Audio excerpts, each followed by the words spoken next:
avec une première nouvelle, Patrice, en demi-teinte. À la fois, on est content et puis on est malheureux. J'ai croisé des hommes éplorés tout à l'heure dans le couloir. En rejoignant ce studio, Scarlett Johansson a dit oui.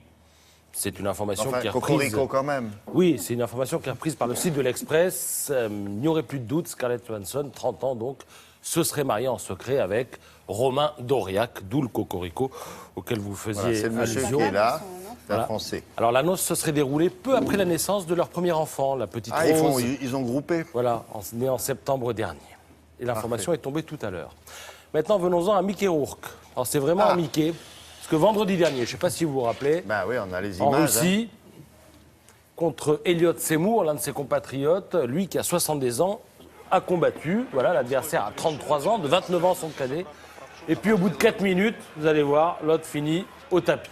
Et alors aujourd'hui, on apprend que le fameux Seymour est plus ou moins SDF, qui fréquente le même club de gym que Mickey Rourke et que le match était tout simplement truqué, acheté. Enfin, ça sentait quand par même un match l'acteur. truqué. C'était pas clair déjà. Sauf que personne ne l'a dit à l'époque.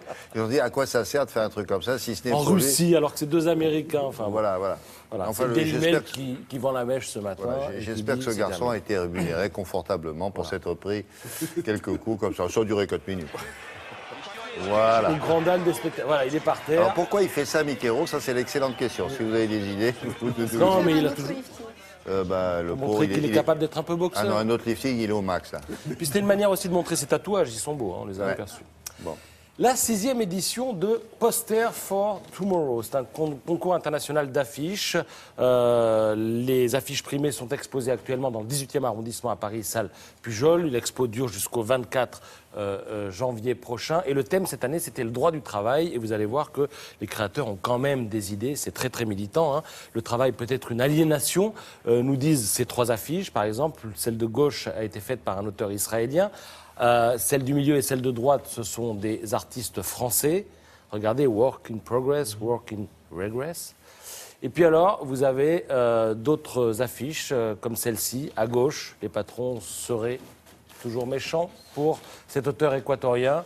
En Thaïlande, quelque chose au milieu sur le tourisme sexuel. Ah oui, c'est pas mal. Est-ce qu'on peut revenir au précédent? Voilà. On avait oublié de montrer que l'homme et la femme ne sont pas toujours payés de la même manière. terrible, ça. On le Celle voit du milieu est à droite. formidable. Et celle du milieu est top, avec explicite. juste cette femme dont le visage est caché par quoi? Par ce petit autocollant qu'on met sur vos valises lorsque vous voyagez. Et là, en l'occurrence, le vol mène à Bangkok, en Thaïlande. Il a fini apparemment? Il faut que j'ai fini. me Ah, dit-on. oui, c'est ça. C'est des gens devant vous qui vous font comme sur le tarmac de l'aéroport. Ils vous font comme ça. Ça veut dire ça, c'est stopper les moteurs. Bon.